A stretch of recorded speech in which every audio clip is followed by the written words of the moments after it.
നമുക്ക് എനിക്ക് താങ്ങാൻ പറ്റില്ല സാറേ. എന്റെ മോനെ എന്തിനു ഈ ദുഷ്ടമതി വേല ചെയ്തു? എന്തിനു വേണ്ടി എന്റെ അമ്മ ഈ വേല ചെയ്തത്? എന്റെ മോൾ ആ വീഡിയോ എല്ലാം കണ്ടിട്ടുണ്ട്. അവളെ മാനസികാവസ്ഥ, അവളെ അച്ഛൻ ഇതിന് കൊല്ലുന്ന അവൾ കാണേണ്ട അവസ്ഥ അവൾക്ക് ഈ പ്രായത്തിൽ വന്നിട്ട്. എനിക്ക് 3 മക്കളുണ്ട്. അതില് 1 നഷ്ടപ്പെട്ടു, അടുത്ത 1 നഷ്ടപ്പെട്ടിട്ട് ഞാനും എന്റെ മോനെ എന്തിനു ജീവിക്കുന്നത്? എന്റെ മോളെ അവസ്ഥ കണ്ടിട്ട് അവള് പകല് കുഴപ്പമില്ല, പക്ഷെ രാത്രിയാകുമ്പോ എന്റെ മോളെ അവസ്ഥ ഭയങ്കര. രാത്രി 3 മണിയായാലും അവൾ ഉറങ്ങുന്നില്ല. രാത്രി പകലൊക്കെ ടെറസിന്റെ മേൽ ഒറ്റയ്ക്ക് പോയിട്ടാണ് അവൾ കരയുന്നത്. ഞാൻ ഇപ്പോൾ വരാം, നീ ആഹാരം എടുത്തു വെച്ചോ എന്ന് പറഞ്ഞ് ഫോൺ വെച്ചതാണ്. പിന്നെ ഈ അമ്മയും സുമൻ്റെ ഭാര്യയും കേൾക്കുന്നത് ഞെട്ടിക്കുന്ന ഒരു വാർത്തയാണ്. സുമൻ കൊല്ലപ്പെട്ടു. ബാറിൽ വെച്ചുണ്ടായ ഒരു തർക്കത്തിൽ മധ്യസ്ഥത വഹിക്കാൻ പോയ സുമനെ സഹോദരങ്ങളായ 2 പേർ ചേർന്ന് തല്ലിക്കൊന്നു. അതും പുഴുത്ത പട്ടിയെ തല്ലിക്കൊല്ലുന്നത് പോലെ. ആ രാത്രിയോടെ തകർന്നു പോയത് ഈ ജീവിതങ്ങളാണ്, ഒരു അമ്മയുടെയും ഒരു ഭാര്യയുടെയും. പെരുവഴിയിലായിപ്പോയ 2 ജീവിതങ്ങൾ.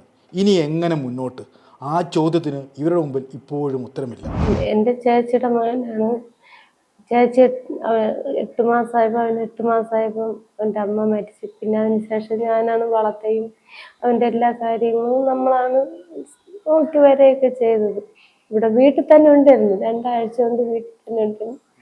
ഈ സംഭവം നടക്കുന്നതിൻ്റെ അവൻ്റെ കൂട്ടുകാരൻ വന്ന് വിളിച്ചുകൊണ്ട് പോയി. രാത്രിയാണ് നമ്മൾ അറിയുന്നത് തന്നെ ഈ സംഭവം. എങ്ങനെയാണ് ഈ സംഭവം നടക്കുന്നത്? രാവിലെയാണ് എന്റെ മോൻ വിളിച്ചത്. ഇവിടുന്ന് എല്ലാരും പോയിരുന്നു. എന്നെ അറിയിച്ചില്ലായിരുന്നു. രാവിലെയാണ് അറിയിച്ചത് എന്നെ ഇങ്ങനെ അടിച്ചു കൊന്നു, 2 പയ്യന്മാരടിച്ചു കൊന്നു എന്ന് എന്റെ മോൻ തന്നെയാണ് വിളിച്ചത് പറഞ്ഞത്. അപ്പോഴാണ് ഞാൻ അറിയുന്നത് സുമ മരിച്ചത്. എന്റെ പിള്ള മരിച്ചത് ഞാൻ അപ്പോഴാണ് അറിയുന്നത്.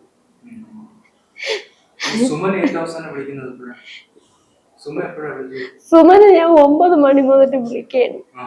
9 മണി വരെ 9 മണിക്ക് ശേഷം കാണാത്തോണ്ട് ഞാൻ വിളിക്കുകയാണ്. വിളിക്കുമ്പോഴൊക്കെ സുമന്റെ ഫോണ് സ്വിച്ച് ഓഫ്. എനിക്ക് ഞാൻ കിടന്ന അല്പം കഴിയുമ്പോഴെന്നെ ഞാൻ പിന്നെയും ഞാൻ വിളിക്കും. അപ്പോഴൊക്കെ സുമന്റെ ഫോൺ സ്വിച്ച് ഓഫ് ആണ്. രാവിലെ 6 മണിയായപ്പോ എന്റെ മോൻ തന്നെ വിളിച്ചു, അമ്മ നിങ്ങളെ ചെല്ലാൻ പോയപ്പോ എന്തെന്ന് ചോദിച്ചോ അത് മരിച്ചെന്ന്.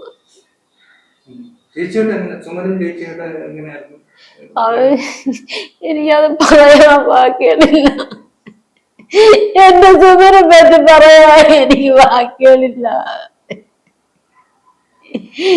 എന്റെ ഉപ്പയെ പറ്റി പറയാൻ എനിക്ക് ബാക്കിയാണില്ല.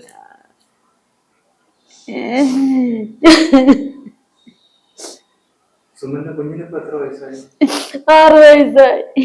പിള്ളേ പിറ്റേ ദിവസം എടുക്കണമെന്നൊക്കെ പറഞ്ഞ് അങ്ങനെ സന്തോഷത്തോടെ എന്റെ മോനെത്തിയിരുന്നു. എന്റെ മോനറിയാം. എന്റെ മോൻ എപ്പോഴും പറയും നിങ്ങളെ ചെല്ലമാവനാണെന്ന്.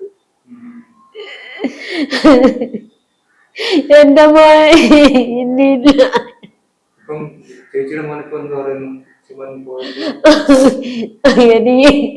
എനിക്ക് 3 മക്കളുണ്ട്. അതില് 1 നഷ്ടപ്പെട്ടു, അടുത്ത 1 നഷ്ടപ്പെട്ടിട്ട് ഞാനും എന്റെ മോനെ എന്തിനു ജീവിക്കുന്നത്? നമ്മളെ കൂടെ കൊന്നുകൊണ്ട് പോട്ട്. എനിക്ക് അതിനെ പറ്റി അറിഞ്ഞൂടാ. അടിച്ചു കൊന്നു 2 പയ്യന്മാരെ അടിച്ചു കൊന്നു എന്നോട് പറഞ്ഞു. ഞാൻ എല്ലാരും വീഡിയോയില് കാണുന്നു, ഞാൻ കണ്ടില്ല ഇതുവരേക്കും ഞാൻ ഒന്നും കണ്ടില്ല. എന്റെ മോനെ കൊല്ലണമെന്ന് എല്ലാരും വീഡിയോയിൽ ഫോണിൽ അടിച്ചു കാണുന്നു. പക്ഷെ ഞാൻ ഈ നിമിഷം വരെ എനിക്ക് കാണേണ്ട കരുത്തില്ല. എന്റെ ചെല്ലമായി ഇല്ല എനിക്ക്. ഇത് നമ്മള് ജീവിച്ചിട്ട് കാര്യമില്ല. എനിക്ക് 3 മക്കളുണ്ടായിരുന്നു, 2 പോയി. ഇനി ഞാനും എന്റെ മോനും മാത്രമേ. നമുക്ക് എനിക്ക് താങ്ങാൻ പറ്റില്ല സാറേ. എന്റെ മോനെ എന്തിനു ഈ ദുഷ്ടമതി വേല ചെയ്തു? എന്തിനു വേണ്ടി എന്റെ അമ്മ ഈ വേല ചെയ്തത്? ഒരിക്കലും അവന്മാര് പുറം ലോകം കാണാൻ പാടില്ല, പുറം ലോകം കാണാൻ പാടില്ല. എനിക്ക് സഹിക്കാൻ പറ്റില്ല. എന്റെ മോനെ ചെയ്ത ക്രൂരതകൾ പറഞ്ഞു കേൾക്കുമ്പോ തന്നെ എനിക്ക് സഹിക്കുന്നില്ല. അതുകൊണ്ട് ഞാൻ ഞാൻ എങ്ങനെ ഞാൻ സഹിക്കും? എനിക്ക് വയ്യ. ഞാൻ ഇതുവരെയ്ക്കും കണ്ടില്ല. കല്യാണം കഴിച്ചിട്ട് 7 വർഷമായി. 7 വർഷം അല്ലേ? ഒരു കുട്ടിയുണ്ട് അല്ലേ? ഒരു മോളുണ്ട്, 6 വയസ്സുണ്ട്. 6 വയസ്സ്. മോളടുത്താണ് കൂടുതൽ? മോളെന്ന് പറഞ്ഞാൽ ജീവനാണ്. ജീവനാണല്ലേ? ഇപ്പം ഈ സുമന്റെ മരണം എപ്പോഴാണ് അറിഞ്ഞത്? മരണം ഞാൻ രാത്രി ഒരു മണിയായപ്പോഴത്തേക്ക് എന്നെ വിളിച്ച് പറഞ്ഞു. വിളിച്ചെന്ന് തന്നെയാണ് പറഞ്ഞത്. ഇങ്ങനെ ബാറിന്റെ ഫ്രണ്ടിൽ വെച്ച് 2 പയ്യന്മാർ ചേർന്ന് അടിച്ചു കൊന്നു പറഞ്ഞിട്ട് എൻ്റെ ചേച്ചിയാണ് വിളിച്ച് പറഞ്ഞത്. വിളിച്ച് പറഞ്ഞു ഇങ്ങനെ 2 പയ്യന്മാർ ചേർന്ന് ബാറിന്റെ ഫ്രണ്ടിൽ അടിച്ച് കൊന്നു പറഞ്ഞിട്ട് വിളിച്ച് പറഞ്ഞു. ഇപ്പം ഈ മരണവുമായിട്ട് ബന്ധപ്പെട്ട് അടുത്ത് എന്തായിരിക്കും അടുത്ത് സംഭവിക്കാൻ പോകുന്നത് വിചാരിക്കുന്നു? എനിക്കറിഞ്ഞൂടെ. എൻ്റെ മോളെ അവസ്ഥ കണ്ടിട്ട്, അവൾ പകല് കുഴപ്പമില്ല, പക്ഷെ രാത്രിയാകുമ്പോൾ എൻ്റെ മോളെ അവസ്ഥ ഭയങ്കര. രാത്രി 3 മണിയായാലും അവൾ ഉറങ്ങുന്നില്ല. രാത്രി പകലൊക്കെ ടെറസിന്റെ മേളിൽ ഒറ്റയ്ക്ക് പോയി നിന്നിട്ടാണ് അവൾ കരയുന്നത്. അവര് പുറത്തിറങ്ങരുത്, ഇത്രയും ക്രൂരമായിട്ടാണ് അവനെ കൊന്നിരിക്കുന്നത്. ദേഷ്യം തീർന്ന ഒരു കാലും കൈ അടിച്ചോടിച്ചിട്ട് 2-3 വർഷം കഴിഞ്ഞിട്ട് ഇറങ്ങി നടക്കുമായിരുന്നു. ഇതിങ്ങനെ ഇത്രയും ക്രൂരമായിട്ട് കൊല്ലാൻ പോയി. എന്റെ മോൾ ആ വീഡിയോ എല്ലാം കണ്ടിട്ടുണ്ട്. അവളെ മാനസികാവസ്ഥ, അവൾ അച്ഛൻ ഈ രീതിയിൽ കൊല്ലുന്നത് അവൾ കാണേണ്ട അവസ്ഥ അവൾക്ക് ഈ പ്രായത്തിൽ വന്നിട്ട്.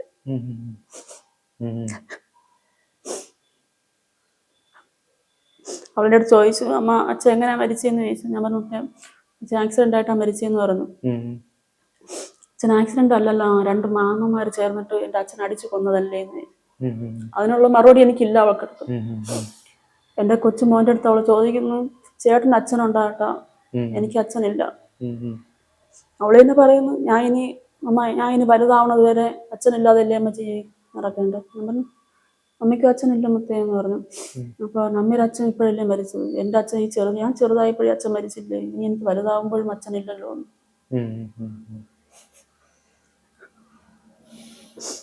എന്തായിരുന്നു അവിടെ സംഭവിച്ചത്? ബാറിനകത്ത് തർക്കം, ആരൊക്കെ കൂട്ടുകാരൊക്കെ തമ്മിൽ ഈ പയ്യന്മാരുമായിട്ട് തർക്കങ്ങളുണ്ടായി. അത് പരിഹരിക്കാൻ വേണ്ടി സുമൻ ഇടപെട്ട് പിന്നെ അവിടെ കിടന്ന് അടികളും വീഡിയോ ഞാൻ കണ്ടതാണ്. വീഡിയോ കണ്ടതില് എന്ന് പറഞ്ഞ ഇവര് ലാസ്റ്റ് ഈ സുമനെ കൊന്ന പയ്യന്മാരെ കാല് പിടിച്ച് അവിടെ നിന്ന് കോംപ്രമൈസ് ആയി, പിന്നീട് അടികൾ കാര്യങ്ങൾ ആയി മരിച്ചെന്ന് ഞാൻ അറിഞ്ഞു. ഇതില് ബാറിന്റെ ഒന്നും ഉൾപ്പെടുത്തിയിട്ടില്ല. ഏത് ബാറാണ്? മുക്കോല ബാർ, വിഴിഞ്ഞം മുക്കോല. ഇതില് ബാറിന് പുറത്ത് വെച്ചുള്ള ഇത് മാത്രമേ പറയുന്നുള്ളൂ പോലീസുകാരും. വീഡിയോ അത് കാണിക്കുന്നുള്ളൂ, അകത്തുള്ളതൊന്നും കാണിക്കുന്നില്ല. ശരിക്കും ബാറിനകത്ത് വെച്ച് നടന്ന സംഭവമാണ്, ബാറിനകത്ത് അകത്ത് നടന്ന സംഭവമാണ്. പുറത്ത് പിന്നെ ബാറിന്റെ കാമ്പൗണ്ടിനകത്ത് പിന്നെയും പ്രശ്നം നടക്കുകയാണ്. പിന്നീടാണ് ഈ സർവീസ് റോഡില്, ബാറിന്റെ സർവീസ് റോഡിൽ പറഞ്ഞത്.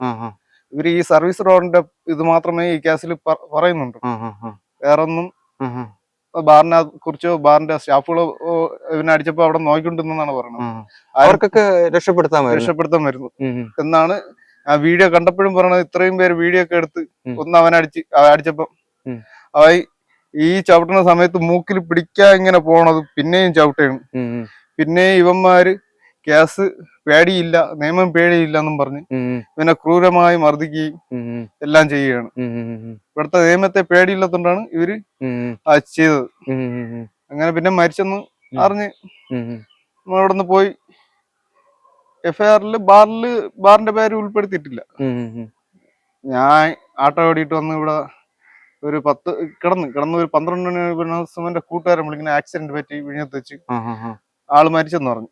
അവിടെ ചെന്ന് പിന്നെ ഹോസ്പിറ്റലിൽ കയറി ഉപ്പൊക്കെ ഇട്ട് വാങ്ങിച്ചിട്ട് ബോഡി കാണാൻ പറഞ്ഞു. വണ്ടി കയറി ഇറങ്ങിയെന്നാണ് പറഞ്ഞത്. അപ്പൊ എന്റെ ഒരു ചേട്ടൻ പറഞ്ഞു ഞാൻ കയറി കണ്ടു കഴിഞ്ഞാൽ പോകാൻ കിട്ടും. വണ്ടി കയറി ആ ചേട്ടനും അറിഞ്ഞില്ല ഈ സംഭവം ആക്സിഡന്റ് എന്നാണ് അറിഞ്ഞത്. പിന്നീട് എന്നെ സ്റ്റേഷനിൽ ചെല്ലാൻ പറഞ്ഞു. ഞാനും ആ ചേട്ടനൊക്കെ സ്റ്റേഷനിൽ പോയി വീഡിയോ കാണിച്ചെന്ന് വീഡിയോയില് ഈ 2 പയ്യന്മാരും അടിക്കുന്നത് കൊല്ലണമെന്ന് കാണിച്ചെന്നു.